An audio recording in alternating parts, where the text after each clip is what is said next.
विचार केलाय का की आपण मंगलमूर्ती मोरया म्हणतो? हा फक्त नावाचा गोडवा आहे की त्यामागे हजारो वर्षांची श्रद्धा आणि खोल अर्थ लपलाय? नमस्कार मित्रांनो, आज आपण शोध घेणार आहोत गणपती बाप्पांच्या मंगलमूर्ती या नावामागील अद्भुत कथा, ज्याचा थेट संबंध आपल्या संस्कृती, धर्म आणि विज्ञानाशी आहे। मंगल म्हणजे शुभ, पवित्र, जे चांगलं घडवून आणतं। मूर्ती म्हणजे प्रतिमा किंवा स्वरूप, म्हणजेच मंगलमूर्ती म्हणजे शुभत्वाचं मूर्त स्वरूप। गणपती बाप्पा हेच ते जे अडथळे दूर करून शुभ कार्याची सुरुवात घडवतात।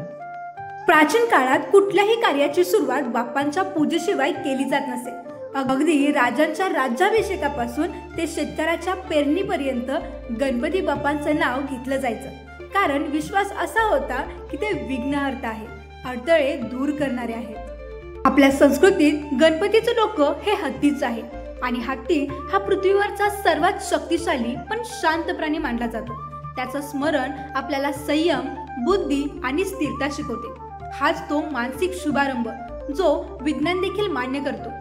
गणपती बाप्पा मोरया, मंगलमूर्ती मोरया हा जयघोष इतका लोकप्रिय झालाय की तो फक्त धार्मिक न राहता एक सांस्कृतिक ओळख बनला। महाराष्ट्रातल्या गणेशोत्सवापासून ते घराघरातील दैनंदिन पूजापर्यंत हा जयघोष ऐकू येतो।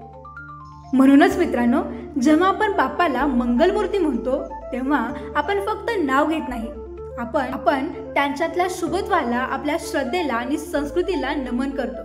तर पुढच्या वेळी मंगलमूर्ती मोरया म्हटलं तर हृदयातून म्हणा, कारण त्या शब्दात हजारो वर्षांचा आशीर्वाद दडलेला आहे। तुम्ही आपल्या लाडक्या बाप्पाला कोणत्या नावाने हाक मारता? कमेंटमध्ये जरूर लिहा।